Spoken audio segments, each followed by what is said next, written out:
ਸੁਲਤਾਨ multimedia 786 channel ਨਾਲ ਜੁੜੀਆਂ ਸਾਰੀਆਂ ਸੰਗਤਾਂ ਨੂੰ ਜੈ ਪੀਰਾਂ ਦੀ। ਅੱਜ ਦੀ ਵੀਡੀਓ ਵਿੱਚ ਅਸੀਂ ਤੁਹਾਨੂੰ ਇੱਕ ਸਾਧੂ, ਹੀਰਾ ਤੇ ਇੱਕ ਫਕੀਰ ਦੀ ਕਹਾਣੀ ਦੱਸਾਂਗੇ ਜੋ ਸਾਡੇ ਬਹੁਤ ਹੀ ਕੰਮ ਦੀ ਗੱਲ ਹੈ, ਜਿਹਦੇ ਤੋਂ ਅਸੀਂ ਬਹੁਤ ਕੁਝ ਸਿੱਖ ਸਕਦੇ ਹਾਂ। ਸੋ ਹੱਥ ਜੋੜ ਕੇ ਬੇਨਤੀ ਹੈ, ਇਸ ਵੀਡੀਓ ਨੂੰ ਪੂਰਾ ਜ਼ਰੂਰ ਦੇਖਿਓ ਤੇ ਇਸ ਚੈਨਲ ਨੂੰ ਵੀ ਜ਼ਰੂਰ ਸਬਸਕ੍ਰਾਈਬ ਕਰਿਓ। ਪੀਰਾਂ ਦੀ ਪਿਆਰੀ ਸਾਧ ਸੰਗਤ ਜੀ, ਇਹ ਵੀਡੀਓ ਵੀ ਸਿਰਫ ਔਰ ਸਿਰਫ ਸਮਝਾਉਣ ਵਾਸਤੇ ਹੀ ਹੈ।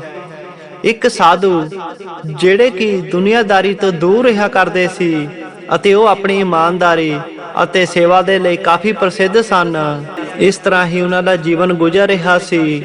ਇੱਕ ਵਾਰ ਉਹ ਪਾਣੀ ਦੇ ਜਹਾਜ਼ ਵਿੱਚ ਇੱਕ ਲੰਬੀ ਯਾਤਰਾ ਤੇ ਨਿਕਲੇ। ਜਿਸ ਵਕਤ ਉਹ ਸਾਧੂ ਯਾਤਰਾ ਤੇ ਨਿਕਲੇ, ਉਹਨਾਂ ਨੇ ਰਸਤੇ ਦੇ ਵਿੱਚ ਖਰਚਣ ਦੇ ਲਈ ਆਪਣੇ ਕੋਲ ਜਿੰਨੀ ਲੋੜ ਸੀ ਉਨੇ ਪੈਸੇ ਰੱਖ ਲਏ ਤੇ ਇੱਕ ਹੀਰਾ ਜਿਹੜਾ ਕਿ ਬਹੁਤ ਹੀ ਕੀਮਤੀ ਸੀ ਉਹ ਸੰਭਾਲ ਕੇ ਰੱਖ ਲਿਆ। ਉਹ ਹੀਰਾ ਉਸ ਸਾਧੂ ਨੂੰ ਉਹਦੀ ਇਮਾਨਦਾਰੀ ਤੋਂ ਖੁਸ਼ ਹੋ ਕੇ ਇੱਕ ਰਾਜੇ ਨੇ ਭੇਂਟ ਕੀਤਾ ਸੀ। ਉਹ ਹੀਰਾ ਬਹੁਤ ਹੀ ਕੀਮਤੀ ਸੀ ਤੇ ਉਹ ਸਾਧੂ ਨੇ ਸੋਚਿਆ ਕਿ ਜੇਕਰ ਇਹ ਹੀਰਾ ਮੇਰੇ ਕੋਲ ਰਿਹਾ ਤੇ ਸੁਰੱਖਿਅਤ ਨਹੀਂ ਰਹੇਗਾ, ਚੋਰੀ ਹੋ ਜਾਵੇਗਾ। ਉਹਨੇ ਸੋਚਿਆ ਕਿ ਕਿਉਂ ਨਾ ਮੈਂ ਇਹ ਹੀਰਾ ਦੂਸਰੇ ਦੇਸ਼ ਦੇ ਕਿਸੇ ਚੰਗੇ ਰਾਜੇ ਨੂੰ ਦੇ ਦੇਵਾਂ, ਉੱਥੇ ਹੀ ਇਹ ਹੀਰਾ ਸੁਰੱਖਿਅਤ ਰਹੇਗਾ। ਇਹੀ ਸੋਚ ਕੇ ਉਹਨਾਂ ਨੇ ਇਹ ਸਮੁੰਦਰੀ ਯਾਤਰਾ ਸ਼ੁਰੂ ਕੀਤੀ ਸੀ। ਯਾਤਰਾ ਦੇ ਦੌਰਾਨ ਉਹਨਾਂ ਨੂੰ ਉਸੇ ਜਹਾਜ਼ ਤੇ ਹੋਰ ਵੀ ਯਾਤਰੀ ਮਿਲੇ, ਜਿਨ੍ਹਾਂ ਦੇ ਨਾਲ ਉਹ ਗਿਆਨ ਦੀਆਂ ਗੱਲਾਂ ਕਰਦੇ ਹੋਏ ਆਪਣੇ ਸਫ਼ਰ ਨੂੰ ਜਾਰੀ ਕਰਨ ਲੱਗੇ। ਉਹਨਾਂ ਯਾਤਰੀਆਂ ਦੇ ਨਾਲ ਉਸੇ ਜਹਾਜ਼ ਦੇ ਵਿੱਚ ਇੱਕ ਫਕੀਰ ਵੀ ਸਫ਼ਰ ਕਰ ਰਿਹਾ ਸੀ। ਉਹ ਫਕੀਰ ਲਾਲਚ ਦੇ ਵਿੱਚ ਆ ਕੇ ਉਸ ਯਾਤਰੀ ਨੂੰ, ਉਹ ਜਿਹੜਾ ਸਾਧੂ ਸੀ ਜਿਹਦੇ ਕੋਲ ਹੀਰਾ ਸੀ, ਉਹਨੂੰ ਨੀਚਾ ਦਿਖਾਉਣ ਦੇ ਲਈ ਉਹਦੇ ਨਾਲ ਨਜ਼ਦੀਕੀਆਂ ਵਧਾਉਣ ਲੱਗ ਪਿਆ। ਜਦੋਂ ਉਹਦੇ ਨਾਲ ਉਹਦੀਆਂ ਨਜ਼ਦੀਕੀਆਂ ਵੱਧ ਗਈਆਂ, ਉਹਨੂੰ ਉਹਦੇ ਤੇ ਯਕੀਨ ਹੋ ਗਿਆ। ਉਸ ਸਾਧੂ ਨੂੰ ਲੱਗਾ ਕਿ ਇਹ ਵੀ ਅੱਲਾ ਦਾ ਹੀ ਬੰਦਾ ਹੈ, ਤਾਂ ਉਹਨੇ ਉਹਦੇ ਕੋਲ ਜਿਹੜਾ ਹੀਰਾ ਸੀ ਉਹਦੀ ਇੱਕ ਝਲਕ ਉਹਨੂੰ ਦਿਖਾ ਦਿੱਤੀ। ਉਸ ਚਮਚਹਾਉਂਦੇ ਹੀਰੇ ਨੂੰ ਦੇਖ ਕੇ, ਕੀਮਤੀ ਹੀਰੇ ਨੂੰ ਦੇਖ ਕੇ ਉਸ ਫਕੀਰ ਦੇ ਅੰਦਰ ਥੋੜਾ ਲਾਲਚ ਆ ਗਿਆ ਤੇ ਉਹਨੇ ਉਸ ਹੀਰੇ ਨੂੰ ਚੋਰੀ ਕਰਨਾ ਚਾਹਿਆ। ਉਸ ਹੀਰੇ ਨੂੰ ਚੋਰੀ ਕਰਨ ਦੇ ਲਈ ਉਸ ਫਕੀਰ ਨੇ ਇੱਕ ਯੋਜਨਾ ਬਣਾਈ। ਜਦੋਂ ਰਾਤ ਦਾ ਭੋਜਨ ਖਾਣ ਤੋਂ ਬਾਅਦ ਉਹ ਸਾਧੂ ਸੌਂ ਗਿਆ ਤਾਂ ਉਸ ਫਕੀਰ ਨੇ ਉਹਦੇ ਝੋਲੇ ਨੂੰ, ਉਹਦੇ ਵਸਤਰਾਂ ਨੂੰ ਫਰੋਲਣਾ ਸ਼ੁਰੂ ਕਰ ਦਿੱਤਾ, ਪਰ ਉਹਨੂੰ ਉਹਦੇ ਝੋਲੇ ਅਤੇ ਉਹਦੇ ਵਸਤਰਾਂ ਦੇ ਵਿੱਚੋਂ ਹੀਰਾ ਨਹੀਂ ਮਿਲਿਆ। ਉਸ ਫਕੀਰ ਨੂੰ ਹੀਰਾ ਨਹੀਂ ਲੱਭਿਆ। ਅਗਲਾ ਦਿਨ ਆਇਆ। ਜਦੋਂ ਦੁਪਹਿਰ ਦਾ ਉਹ ਭੋਜਨ ਕਰਕੇ ਹਟੇ ਤਾਂ ਉਸ ਫਕੀਰ ਨੇ ਉਸ ਹੀਰੇ ਵਾਲੇ ਸਾਧੂ ਨੂੰ ਪੁੱਛਿਆ ਕਿ ਤੁਹਾਡੇ ਕੋਲ ਇੰਨਾ ਕੀਮਤੀ ਹੀਰਾ ਆ ਤੇ ਕੀ ਤੁਸੀਂ ਉਸ ਹੀਰੇ ਨੂੰ ਸੰਭਾਲ ਕੇ ਰੱਖਿਆ ਹੋਇਆ ਹੈ? ਉਸ ਫਕੀਰ ਦੀ ਗੱਲ ਸੁਣ ਕੇ ਉਸ ਸਾਧੂ ਨੇ ਆਪਣੇ ਝੋਲੇ ਦੇ ਵਿੱਚੋਂ ਹੀਰਾ ਕੱਢਿਆ ਤੇ ਉਹਨੂੰ ਦਿਖਾ ਦਿੱਤਾ। ਉਹਦੇ ਝੋਲੇ ਦੇ ਵਿੱਚੋਂ ਹੀਰਾ ਨਿਕਲਦਾ ਦੇਖ ਕੇ ਉਹ ਫਕੀਰ ਬੜਾ ਹੈਰਾਨ ਹੋਇਆ ਤੇ ਸੋਚਣ ਲੱਗਾ ਕਿ ਮੈਂ ਤਾਂ ਰਾਤ ਨੂੰ ਇਹਦੇ ਝੋਲੇ ਦੇ ਵਿੱਚ, ਇਹਦੇ ਕੱਪੜਿਆਂ ਦੇ ਵਿੱਚ ਇਹ ਹੀਰਾ ਲੱਭਦਾ ਰਿਹਾ, ਪਰ ਮੈਨੂੰ ਨਹੀਂ ਲੱਭਿਆ ਤੇ ਹੁਣ ਇਸਨੇ ਝੋਲੇ ਦੇ ਵਿੱਚੋਂ ਹੀ ਹੀਰਾ ਕੱਢ ਕੇ ਮੈਨੂੰ ਦਿਖਾ ਦਿੱਤਾ। ਅੱਜ ਰਾਤ ਨੂੰ ਮੈਂ ਫਿਰ ਕੋਸ਼ਿਸ਼ ਕਰੂੰਗਾ ਇਸ ਹੀਰੇ ਨੂੰ ਚੋਰੀ ਕਰਨੇ ਦੇ ਲਈ। ਸ਼ਾਮ ਦਾ ਸਮੇਂ ਹੋਇਆ। ਭੋਜਨ ਦੇ ਸਮੇਂ ਤੋਂ ਪਹਿਲਾਂ ਹੀ ਉਹ ਫਕੀਰ ਨੇ ਇੱਕ ਨਾਟਕ ਕੀਤਾ। ਉਹਨੇ ਆਪਣੇ ਕੱਪੜੇ ਟੰਗੇ, ਸਮਾਨ ਰੱਖਿਆ ਅਤੇ ਸਿਹਤ ਠੀਕ ਨਾ ਹੋਣ ਦਾ ਬਹਾਨਾ ਕਰਕੇ ਉਹਨੇ ਜਲਦੀ ਸੌਣੇ ਦਾ ਨਾਟਕ ਕੀਤਾ। ਉਧਰੋਂ ਜਿਹੜਾ ਸਮਾਂ ਭੋਜਨ ਦਾ ਸੀ, ਪੂਜਾ ਦਾ ਸੀ, ਉਹ ਸਮਾਂ ਆ ਗਿਆ। ਉਸ ਸਾਧੂ ਨੇ ਭੋਜਨ ਕੀਤਾ, ਪੂਜਾ ਕੀਤੀ ਅਤੇ ਉਸ ਤੋਂ ਬਾਅਦ ਉਹ ਵੀ ਆਪਣੇ ਉਸੇ ਕਮਰੇ ਦੇ ਵਿੱਚ ਆ ਗਿਆ ਜਿੱਥੇ ਉਹਨੇ ਸੌਣਾ ਸੀ। ਕਮਰੇ ਵਿੱਚ ਆ ਕੇ ਉਸ ਸਾਧੂ ਨੇ ਦੇਖਿਆ ਕਿ ਉਹ ਫਕੀਰ ਸੌਂ ਗਿਆ ਹੈ। ਉਹਨੇ ਸੋਚਿਆ ਕਿ ਇਹਦੀ ਸਿਹਤ ਅੱਜ ਠੀਕ ਨਹੀਂ ਆ, ਇਸੇ ਕਰਕੇ ਇਹ ਬਿਨਾਂ ਇਬਾਦਤ ਕੀਤੇ ਹੀ ਜਲਦੀ ਸੌਂ ਗਿਆ। ਉਹ ਸਾਧੂ ਮਹਾਰਾਜ ਵੀ ਉਸੇ ਕਮਰੇ ਦੇ ਵਿੱਚ ਆ ਕੇ ਆਪਣਾ ਸਮਾਨ ਰੱਖ ਕੇ ਸੌਂ ਗਏ। ਅੱਧੀ ਰਾਤ ਹੋਈ ਤਾਂ ਉਹ ਫਕੀਰ ਫਿਰ ਉੱਠਿਆ। ਉੱਠ ਕੇ ਉਹਨੇ ਸਾਧੂ ਦੇ ਝੋਲੇ ਨੂੰ ਫਰੋਲਿਆ, ਉਹਦੇ ਕੱਪੜਿਆਂ ਨੂੰ ਫਰੋਲਿਆ, ਪਰ ਫਿਰ ਵੀ ਉਹਨੂੰ ਹੀਰਾ ਨਹੀਂ ਮਿਲਿਆ ਤੇ ਉਹਦਾ ਮਨ ਉਦਾਸ ਹੋ ਗਿਆ। ਅਗਲੇ ਦਿਨ ਫਿਰ ਦੁਪਹਿਰ ਦਾ ਸਮੇਂ ਆਇਆ। ਭੋਜਨ ਤੋਂ ਬਾਅਦ ਉਸ ਫਕੀਰ ਨੇ ਫਿਰ ਸਾਧੂ ਨੂੰ ਪੁੱਛਿਆ ਕਿ ਹੇ ਸਾਧੂ ਮਹਾਰਾਜ, ਤੁਹਾਡੇ ਕੋਲ ਇੰਨਾ ਕੀਮਤੀ ਹੀਰਾ ਆ, ਕੀ ਤੁਸੀਂ ਉਹਨੂੰ ਸਾਂਭ ਕੇ ਰੱਖਿਆ ਹੋਇਆ ਹੈ? ਤਾਂ ਉਸ ਸਾਧੂ ਨੇ ਫਿਰ ਆਪਣੇ ਝੋਲੇ ਦੇ ਵਿੱਚੋਂ ਉਹੀ ਕੀਮਤੀ ਹੀਰਾ ਕੱਢ ਕੇ ਉਹਨੂੰ ਦਿਖਾ ਦਿੱਤਾ। ਝੋਲੇ ਦੇ ਵਿੱਚੋਂ ਫਿਰ ਦੁਬਾਰਾ ਹੀਰਾ ਨਿਕਲਦਾ ਦੇਖ ਕੇ ਉਹ ਫਕੀਰ ਹੈਰਾਨ ਪਰੇਸ਼ਾਨ ਹੋ ਗਿਆ ਕਿ ਮੈਨੂੰ ਲੱਭਣ ਤੇ ਹੀਰਾ ਨਹੀਂ ਲੱਭ ਰਿਹਾ ਤੇ ਇਹ ਸਾਧੂ ਆਪਣੇ ਝੋਲੇ ਦੇ ਵਿੱਚੋਂ ਹੀ ਹੀਰਾ ਕੱਢ ਕੇ ਮੈਨੂੰ ਦਿਖਾ ਰਿਹਾ ਹੈ। ਇਦਾਂ ਕਿਦਾਂ ਹੋ ਸਕਦੀ ਆ?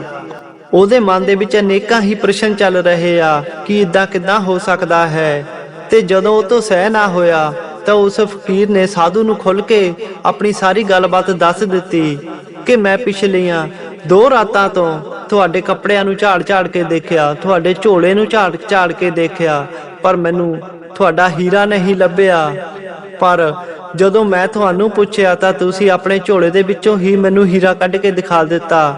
ਇਦਾਂ ਕਿੱਦਾਂ ਹੋ ਸਕਦੀ ਹੈ? ਰਾਤ ਨੂੰ ਇਹ ਹੀਰਾ ਕਿੱਥੇ ਚਲਿਆ ਜਾਂਦਾ ਹੈ? ਉਸ ਫਕੀਰ ਦੀ ਗੱਲ ਸੁਣ ਕੇ ਸਾਧੂ ਮਹਾਰਾਜ ਨੇ ਉਹਨੂੰ ਦੱਸਿਆ ਕਿ ਮੈਨੂੰ ਪਹਿਲਾਂ ਤੋਂ ਹੀ ਪਤਾ ਹੈ ਕਿ ਤੂੰ ਕਪਟੀ ਬੰਦਾ ਆ, ਤੂੰ ਚੋਰ ਆ ਤੇ ਤੇਰੀ ਨੀਅਤ ਮੇਰੇ ਇਸ ਹੀਰੇ ਤੇ ਖਰਾਬ ਹੈ। ਇਸ ਗੱਲ ਦਾ ਮੈਨੂੰ ਪਹਿਲਾਂ ਹੀ ਪਤਾ ਸੀ ਤੇ ਮੈਨੂੰ ਇਹ ਵੀ ਪਤਾ ਸੀ ਕਿ ਤੂੰ ਰਾਤ ਦੇ ਅੰਧੇਰੇ ਦੇ ਵਿੱਚ ਇਹਨੂੰ ਚੋਰੀ ਕਰਨ ਦੀ ਕੋਸ਼ਿਸ਼ ਕਰੇਗਾ। ਇਸੇ ਕਰਕੇ ਹੀ ਮੈਂ ਪਿਛਲੀਆਂ 2 ਰਾਤਾਂ ਤੋਂ ਆਪਣਾ ਇਹ ਹੀਰਾ ਤੇਰੇ ਹੀ ਕੱਪੜਿਆਂ ਦੇ ਵਿੱਚ ਲੁਕੋ ਕੇ ਸੌਂ ਜਾਂਦਾ ਸੀ ਤੇ ਸਵੇਰੇ ਤੇਰੇ ਉੱਠਣ ਤੋਂ ਪਹਿਲਾਂ ਹੀ ਇਸ ਹੀਰੇ ਨੂੰ ਮੈਂ ਵਾਪਸ ਕੱਢ ਲੈਂਦਾ ਸੀ। ਉਹ ਸਾਧੂ ਕਹਿਣ ਲੱਗੇ ਕਿ ਮੇਰਾ ਗਿਆਨ ਮੈਨੂੰ ਇਹ ਸਮਝਾਉਂਦਾ ਹੈ ਕਿ ਕੋਈ ਵੀ ਵਿਅਕਤੀ ਆਪਣੇ ਅੰਦਰ ਕਦੇ ਨਹੀਂ ਝਾਕਦਾ, ਉਹ ਦੂਸਰਿਆਂ ਦੇ ਅੰਦਰ ਹੀ ਲੱਭਦਾ ਹੈ, ਦੂਸਰਿਆਂ ਦੇ ਅਵਗੁਣ ਦੋਸ਼ ਦੇਖਦਾ ਹੈ।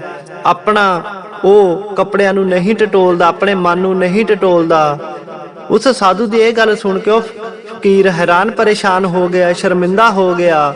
ਇਹ ਗੱਲ ਵੀ ਸੱਚੀ ਹੈ। ਸਾਡੇ ਅੰਦਰ ਕੀ ਕਮੀਆਂ ਹਨ, ਕੀ ਕਮਜ਼ੋਰੀਆਂ ਹਨ, ਉਹ ਸਾਨੂੰ ਨਹੀਂ ਦਿਸਦੀਆਂ।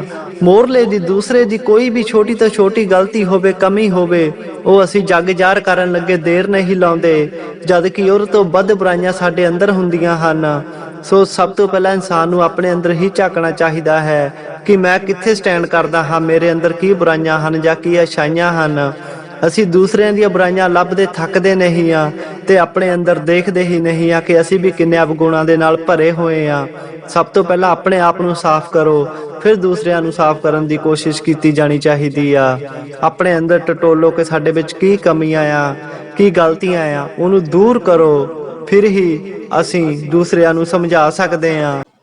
ਜੇਕਰ ਅਸੀਂ ਆਪਣੇ ਅੰਦਰਲੀਆਂ ਬੁਰਾਈਆਂ ਨੂੰ ਦੂਰ ਕਰ ਲਈਏ ਪਛਾਣ ਕੇ ਤੇ ਦੂਸਰਿਆਂ ਦੀ ਚੁਗਲੀ, ਨਿੰਦਿਆ, ਬੁਰਾਈ ਕਰਨੀ ਬੰਦ ਕਰ ਦਈਏ ਤਾਂ ਅਸੀਂ ਪਰਮਾਤਮਾ ਦੇ ਲਾਗੇ ਹੋ ਸਕਦੇ ਹਾਂ। ਇਹਦੇ ਵਿੱਚ ਕੋਈ ਸ਼ੱਕ ਨਹੀਂ ਆ। ਬਸ ਦੂਸਰਿਆਂ ਦੀਆਂ ਕਮੀਆਂ ਲੱਭਣੀਆਂ ਛੱਡੋ, ਆਪਣੇ ਅੰਦਰ ਕੀ ਕਮੀਆਂ ਹਨ ਉਹਨਾਂ ਨੂੰ ਲੱਭੋ, ਦੂਰ ਕਰੋ, ਤਾਂ ਹੀ ਅਸੀਂ ਜ਼ਿੰਦਗੀ ਦੇ ਵਿੱਚ ਚੰਗੀ ਤਰ੍ਹਾਂ ਸਫਲ ਹੋ ਸਕਦੇ ਹਾਂ, ਉਸ ਪਰਮਾਤਮਾ ਵਾਹਿਗੁਰੂ ਦੇ ਨੇੜੇ ਹੋ ਸਕਦੇ ਹਾਂ। ਸੋ ਦੂਸਰਿਆਂ ਦੀਆਂ ਕਮਜ਼ੋਰੀਆਂ ਲੱਭਣੀਆਂ ਛੱਡੋ, ਆਪਣੇ ਅੰਦਰ ਝਾਕੋ, ਤਾਂ ਹੀ ਅਸੀਂ ਸਫਲ ਹੋ ਸਕਦੇ ਹਾਂ। ਸਾਧੂ ਦੀਆਂ ਇਦਾਂ ਦੀਆਂ ਗੱਲਾਂ ਸੁਣ ਕੇ ਉਹ ਜਿਹੜਾ ਫਕੀਰ ਸੀ ਹੋਰ ਜ਼ਿਆਦਾ ਕ੍ਰੋਧ ਦੇ ਵਿੱਚ ਭਰ ਗਿਆ ਤੇ ਉਹਦੇ ਤੋਂ ਮਨ ਹੀ ਮਨ ਬਦਲਾ ਲੈਣ ਦੀ ਸੋਚਣ ਲੱਗਾ। ਉਹਨੇ ਸਾਰੀ ਰਾਤ ਜਾਗ ਕੇ ਇੱਕ ਯੋਜਨਾ ਬਣਾਈ ਅਤੇ ਸਵੇਰੇ ਉੱਠਦੇ ਹੀ ਜ਼ੋਰ-ਜ਼ੋਰ ਦੇ ਨਾਲ ਚੀਕ ਚਲਾਉਣ ਲੱਗ ਪਿਆ, ਹਾਏ ਮੈਂ ਮਰ ਗਿਆ, ਮੇਰਾ ਇੱਕ ਕੀਮਤੀ ਹੀਰਾ ਚੋਰੀ ਹੋ ਗਿਆ। ਉਹ ਰੋਣ ਲੱਗ ਪਿਆ। ਜਹਾਜ਼ ਦੇ ਕਰਮਚਾਰੀ ਉੱਥੇ ਇਕੱਠੇ ਹੋ ਗਏ ਤੇ ਉਹਨੂੰ ਕਹਿਣ ਲੱਗੇ, ਤੂੰ ਘਬਰਾ ਨਾ, ਜਿਹਨੇ ਵੀ ਤੇਰੇ ਹੀਰੇ ਦੀ ਚੋਰੀ ਕੀਤੀ ਆ ਉਹ ਇੱਥੇ ਹੀ ਹੋਵੇਗਾ। ਅਸੀਂ ਇੱਕ ਇੱਕ ਦੀ ਤਲਾਸ਼ੀ ਲਵਾਂਗੇ ਤੇ ਤੇਰਾ ਹੀਰਾ ਤੈਨੂੰ ਵਾਪਸ ਮਿਲ ਹੀ ਜਾਵੇਗਾ। ਉਸ ਜਹਾਜ਼ ਦੇ ਜਿਹੜੇ ਕਰਮਚਾਰੀ ਸੀ ਉਹਨਾਂ ਸਾਰਿਆਂ ਯਾਤਰੀਆਂ ਦੀ ਤਲਾਸ਼ੀ ਲਈ, ਪਰ ਕਿਸੇ ਕੋਲੋਂ ਹੀਰਾ ਨਹੀਂ ਮਿਲਿਆ। ਜਦੋਂ ਉਸ ਸਾਧੂ ਮਹਾਰਾਜ ਦੀ ਵਾਰੀ ਆਈ ਤਾਂ ਉਹਨਾਂ ਦੇ ਕਰਮਚਾਰੀਆਂ ਨੇ ਕਿਹਾ ਕਿ ਮਹਾਰਾਜ ਤੁਸੀਂ ਤਾਂ ਰੱਬ ਦੇ ਨੇਕ ਬੰਦੇ ਹੋ, ਤੁਹਾਡੇ ਤੇ ਸ਼ੱਕ ਕਰਨਾ ਰੱਬ ਤੇ ਸ਼ੱਕ ਕਰਨ ਦੇ ਬਰਾਬਰ ਹੈ। ਇਸ ਕਰਕੇ ਉਹਨਾਂ ਨੇ ਉਹਦੀ ਤਲਾਸ਼ੀ ਨਹੀਂ ਲਈ। ਕਰਮਚਾਰੀਆਂ ਦੀ ਗੱਲ ਸੁਣ ਕੇ ਸਾਧੂ ਮਹਾਰਾਜ ਬੋਲੇ ਕਿ ਨਹੀਂ, ਜੇ ਤੁਸੀਂ ਮੇਰੀ ਤਲਾਸ਼ੀ ਨਾ ਲਈ ਤਾਂ ਜਿਹਦਾ ਹੀਰਾ ਚੋਰੀ ਹੋਇਆ ਹੈ ਉਹਦੇ ਮਨ ਦੇ ਵਿੱਚ ਸ਼ੰਕਾ ਬਣੀ ਰਹੇਗੀ। ਉਸ ਸਾਧੂ ਮਹਾਰਾਜ ਦੀ ਵੀ ਤਲਾਸ਼ੀ ਲਈ ਗਈ ਪਰ ਉਹਨਾਂ ਦੇ ਕੋਲ ਕੁਝ ਨਹੀਂ ਮਿਲਿਆ। ਹੁਣ 2 ਦਿਨ ਦੇ ਬਾਅਦ ਉਹ ਯਾਤਰਾ ਖਤਮ ਹੋ ਗਈ ਅਤੇ ਉਹ ਫਕੀਰ ਨੇ ਉਦਾਸ ਮਨ ਦੇ ਨਾਲ ਉਸੇ ਸਾਧੂ ਨੂੰ ਪੁੱਛਿਆ ਕਿ ਮਹਾਰਾਜ ਇਸ ਵਾਰ ਤਾਂ ਮੈਂ ਤੁਹਾਡੇ ਕੱਪੜਿਆਂ ਦੇ ਨਾਲ ਆਪਣੇ ਕੱਪੜੇ ਵੀ ਫਰੋਲੇ ਸੀ, ਪਰ ਫਿਰ ਵੀ ਮੈਨੂੰ ਉਹ ਹੀਰਾ ਨਹੀਂ ਮਿਲਿਆ, ਉਹ ਹੀਰਾ ਕਿੱਥੇ ਚਲਿਆ ਗਿਆ? ਤਾਂ ਉਹ ਸਾਧੂ ਨੇ ਮੁਸਕਰਾ ਕੇ ਕਿਹਾ ਕਿ ਉਹ ਹੀਰਾ ਮੈਂ ਪਾਣੀ ਦੇ ਵਿੱਚ ਸੁੱਟ ਦਿੱਤਾ ਸੀ। ਉਹ ਸਾਧੂ ਉਸ ਫਕੀਰ ਨੂੰ ਪੁੱਛਣ ਲੱਗੇ ਕਿ ਤੂੰ ਕੀ ਜਾਣਨਾ ਚਾਹੁੰਦਾ ਹੈ ਕਿ ਮੈਨੇ ਇਹ ਹੀਰਾ ਪਾਣੀ ਦੇ ਵਿੱਚ ਕਿਉਂ ਸੁੱਟਿਆ? ਤੇ ਉਹ ਕਹਿੰਦੇ, ਸੁਣ, ਮੈਂ ਆਪਣੇ ਜੀਵਨ ਦੇ ਵਿੱਚ 2 ਹੀ ਪੁੰਨ ਕਮਾਏ ਹਨ, ਇੱਕ ਇਮਾਨਦਾਰੀ ਤੇ ਦੂਸਰਾ ਲੋਕਾਂ ਦਾ ਵਿਸ਼ਵਾਸ। ਹੁਣ ਅਗਰ ਉਹ ਹੀਰਾ ਮੇਰੇ ਕੋਲੋਂ ਨਿਕਲ ਆਉਂਦਾ ਤਾਂ ਜੇ ਮੈਂ ਯਾਤਰੀਆਂ ਨੂੰ ਕਹਿੰਦਾ ਕਿ ਇਹ ਹੀਰਾ ਮੇਰਾ ਹੀ ਆ ਤਾਂ ਸ਼ਾਇਦ ਲੋਕ ਸਾਧੂ ਕੋਲ ਹੀਰਾ ਹੋਵੇਗਾ ਇਸ ਗੱਲ ਤੇ ਵਿਸ਼ਵਾਸ ਵੀ ਕਰ ਲੈਣਗੇ। ਪਰ ਕਈਆਂ ਲੋਕਾਂ ਨੂੰ ਤੇ ਇਹ ਸ਼ੰਸਾ ਬਣਿਆ ਹੀ ਰਹੇਗਾ ਕਿ ਇਸ ਸਾਧੂ ਕੋਲੇ ਹੀਰਾ ਕਿੱਥੋਂ ਆਇਆ ਅਤੇ ਉਹ ਮੇਰੀ ਇਮਾਨਦਾਰੀ ਤੇ ਮੇਰੇ ਸਦਕਰਮਾਂ ਤੇ ਸ਼ੱਕ ਕਰਨਗੇ। ਇਸ ਲਈ ਉਸ ਸਾਧੂ ਨੇ ਕਿਹਾ ਕਿ ਮੈਂ ਆਪਣਾ ਹੀਰਾ ਤਾਂ ਗਵਾ ਸਕਦਾ, ਧਨ ਦੌਲਤ ਤਾਂ ਗਵਾ ਸਕਦਾ ਆ, ਪਰ ਮੈਂ ਆਪਣੀ ਇਮਾਨਦਾਰੀ, ਸੱਤੇ ਨਿਸ਼ਠਾ ਇਹਨਾਂ ਨੂੰ ਮੈਂ ਖਰਾਬ ਨਹੀਂ ਕਰ ਸਕਦਾ।